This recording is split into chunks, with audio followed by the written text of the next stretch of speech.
Bonjour à toutes et à tous, aujourd'hui est un grand jour, on remonte le bloc. C'est parti!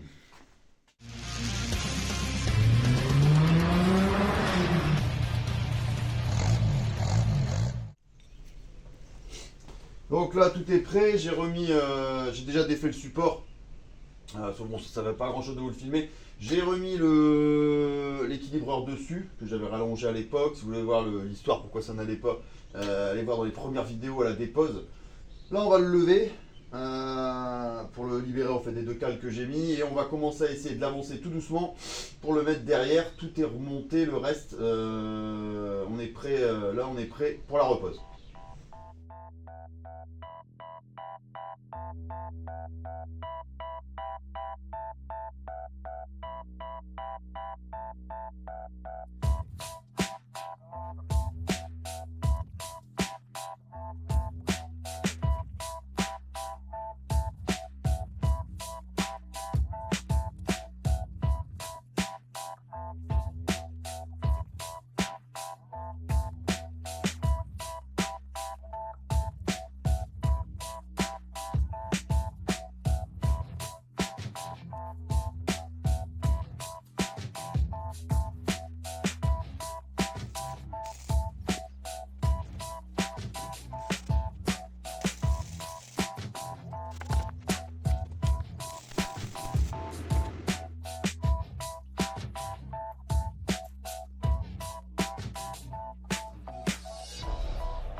Bon voilà, tout ça c'est serré. En espérant on va rien oublier de passer dans tout ce merdier avant d'avoir serré le truc, parce que s'il y a encore un truc qui doit passer à un endroit ou à un autre, je pense que là je suis un peu comme un con. On va faire un. Mais normalement c'est bon. On va faire un petit tour des couples. Je les ai pas notés. Aïe. Ils vont m'emmerder tout. Alors, on va faire un petit tour des couples. Donc, ici, ce support là, on est sur du 38 newtons. Ici, c'est du 68. Ça, bon, je vous ai filmé ça comme une merde. Alors ici, c'est du 38 sur la caisse. Les cylindres blocs, là, ça, là autour derrière, c'est 66 ou 68. Mais bon, ça, on s'en fout, c'est un peu la même. Ici, c'est 38, les boulons sur la boîte. Ici, là, en travers, c'est 68 aussi. Après, je vous le dis, encore une fois, les valeurs sont bizarres. C'est un peu comme les serrages de boîte et trucs. C'est un peu...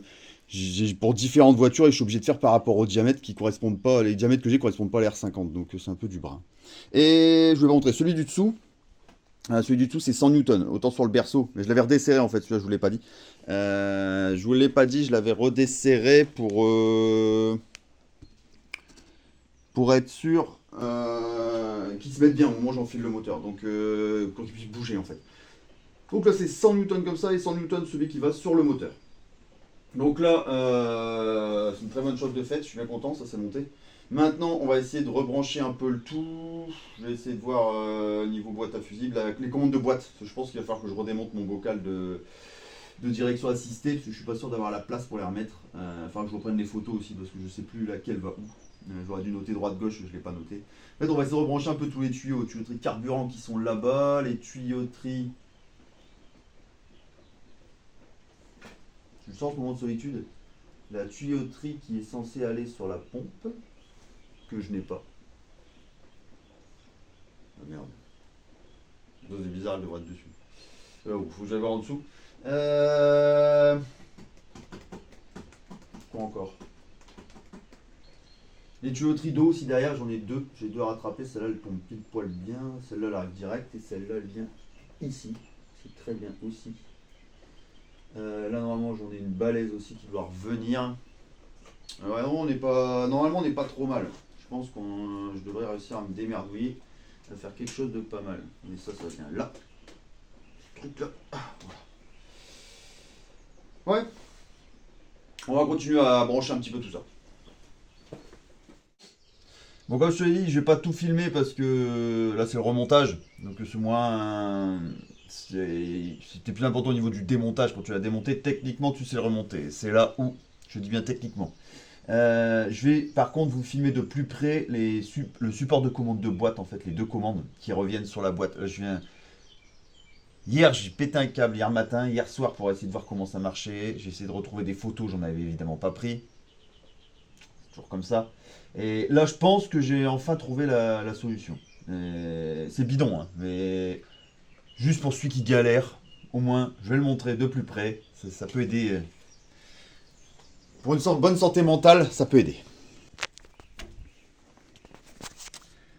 En gros, le support est là-bas. Il y a le petit tournevis là qui était bien, lui. Ça, en fait, ça vient se glisser dedans. Ça vient se glisser dans la fente. Et il y a ce fameux truc en... genre de clips qu'on voit là. On voit une patte là, une patte là. En fait, je vais essayer de le filmer de plus près après ou de faire une photo que je vais mettre à côté pendant que je raconte l'histoire.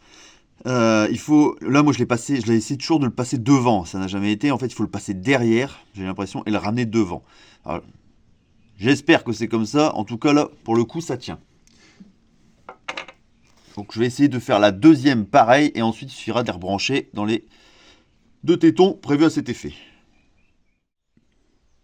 Bon, là, j'ai réussi à claquer le téléphone. Par contre, il est complètement à l'envers. J'espère que je pourrai retourner la vidéo, sinon, il faudra retourner l'ordinateur. Ou le téléphone. Voilà comment ça se goupille le truc et comment ça se place. Celui de gauche, il est un peu merdique, on voit qu'il est pas bien mis. Celui de droite, il est mieux mis. Donc celui de gauche, je vais essayer de leur bidouiller un peu. Mais voilà, quand je vois la commande, elle bouge pas. Je pense que si c'est ça, je vais pas me prendre la tête. Ça va rester comme ça.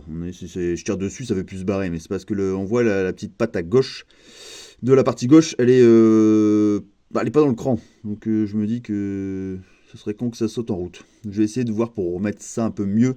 Mais en gros, voilà comment se positionne ce gros merdier.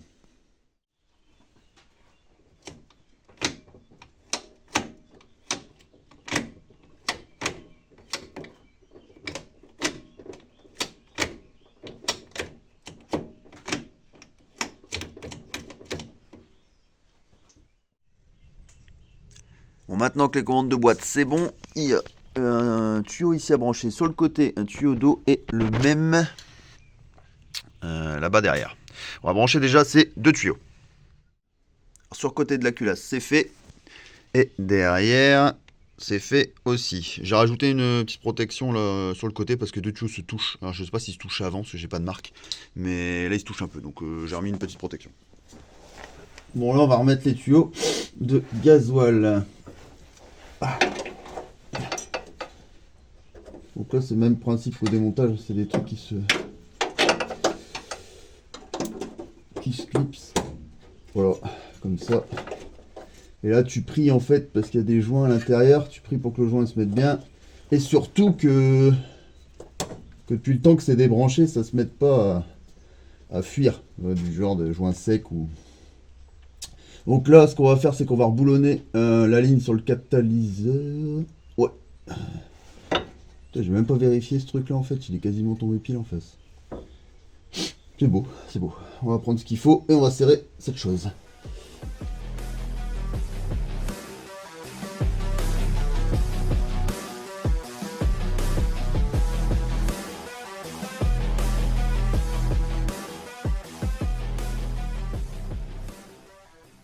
Maintenant que l'échappement est serré, on va passer à la direction assistée. On va rebrancher les deux tuyaux sur la pompe.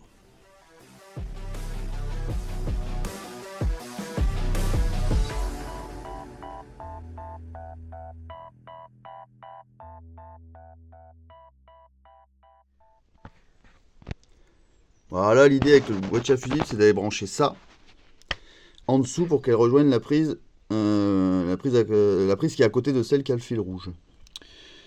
Donc là, on va y aller voilà, arrache à tâtons. Hein. J'ai réussi à rebrancher cette saloperie de prise. On n'en parle plus de ce truc là. C'est vraiment une grosse merde. J'ai fini par réussir à balayer le truc, à retirer le dessous, à rebrancher. Enfin, ouais, c'est une tanasse. Franchement, c'est une tanasse. Là, tout de suite, on va rebrancher le CU, je vais repositionner le boîtier et on va essayer de faire un peu le tri dans toutes ces prises.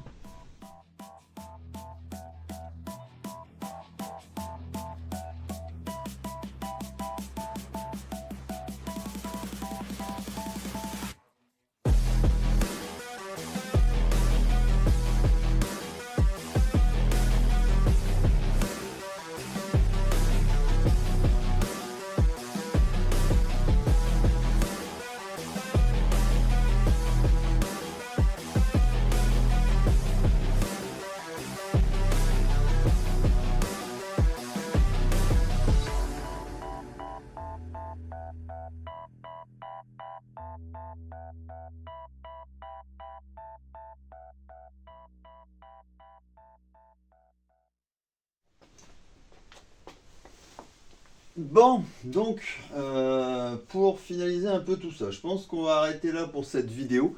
On a pas mal avancé sur le truc. Bon, le bloc est en place, ça c'est une très bonne chose. J'ai remonté un peu de tuyaux. Le dernier, celui-là, je voulais remonter en vitesse, je vous ai montré le dessus. Après là, le dessous, j'ai dû bricoler un truc ici parce qu'il me manquait. Il y a un genre de petit cylindre bloc qui venait se mettre dans le trou, mais moi le trou, fait, c'est le bloc était mort, le trou s'est ovalisé avec la vis, donc j'ai bricolé un truc avec des joints un peu à l'arrache. Là vous voyez le récepteur d'embrayage, c'est le vieux. Le nouveau est juste là, on va remonter le nouveau. Mais ça va faire l'office d'une autre vidéo parce qu'on fera un petit test produit parce que j'ai ma femme qui m'a acheté le truc à mettre sous pression qui est ici. Oh. Donc ça vite fait, ça vous voyez qu'on parle. On va se faire une petite vidéo là-dessus, sur cette chose. Et du coup, par la même occasion, je vous montrerai la purge du récepteur d'embrayage. Chose qui est apparemment extrêmement merdique. Tout le monde galère là-dessus. Quand tu vas sur les forums, les groupes, en fait, tout le monde se galère parce que beaucoup n'ont pas la bonne procédure. Et apparemment, même quand tu fais la bonne procédure, des fois ça merdouille. Pour l'instant, moi je l'ai encore jamais fait. Ce sera la première fois. Donc on verra. On le verra ensemble si ça marche ou si ça marche pas. Et si ça marche pas, de toute façon, je trouverai une solution parce qu'il faudra que ça marche. Donc on verra ça ensemble pour voir si ça se fait bien ou s'il faut magouiller à mort. Du coup, il y a un petit, dans la procédure, il y a un pseudo petit outil à faire. Donc j'ai fait un petit bricolage que je vous montrerai aussi. Le reste, j'ai à peu près tout remis. Évidemment, il n'y a aucun fluide. Hein, pour ceux qui se posent la question de ce qu'on va remettre dans la boîte et compagnie. Ça, on fera un truc exprès là-dessus. Aussi, tout le calculateur est remonté. J'ai remonté le bocal pour la énième fois parce que j'ai dû le défaire 50 000 fois. À chaque fois, il me gênait tout le temps. Donc, je l'ai remis, lui. Je pense définitivement. J'ai remis aussi un câble. Ce câble-là. Ça, je voulais pas prendre vidéo qui se rebranche sur le démarreur parce que je l'avais complètement zappé. Il était en haut de l'établi, je l'avais zappé complètement. Voilà. Pas grand chose de plus. Là, comme ça, tout de suite. L'injection, je vous l'avais dit, je la remonte tout à la fin. Donc, dans les prochaines vidéos, on va faire l'embrayage. Donc, le récepteur, on va le purger. Ensuite, on verra aussi la courroie d'accessoires. Parce que la courroie d'accessoires, pareil, là-dessus. Il y a une procédure à la con. La première fois que j'ai changé le galet, je l'ai fait à l'arrache complet. J'avais changé juste la courroie et le galet parce que ça couinait. J'ai fait ça comme ça au boulot, enfin complètement à l'arrache. Je l'avais retendu comme ça au blaire. Et apparemment, il y a une procédure, c'est par rapport à l'alternateur. En fait, on vient retendre avec l'alternateur et pas que le galet. Donc il faut que je relise bien le truc pour voir un peu et comme ça on fera ça aussi ensemble. Donc ça permettra de rebrancher ce fameux câble que j'avais oublié qui vient là sur l'alternateur. Et dès qu'on aura fait ça, ça sera face avant, fluide, injection, on met la batterie et pff, il est temps. Il est grand temps. Sur ce, je vous dis à très bientôt. Bonne bricole et comme d'hab, surtout, prenez soin de vous. Ciao!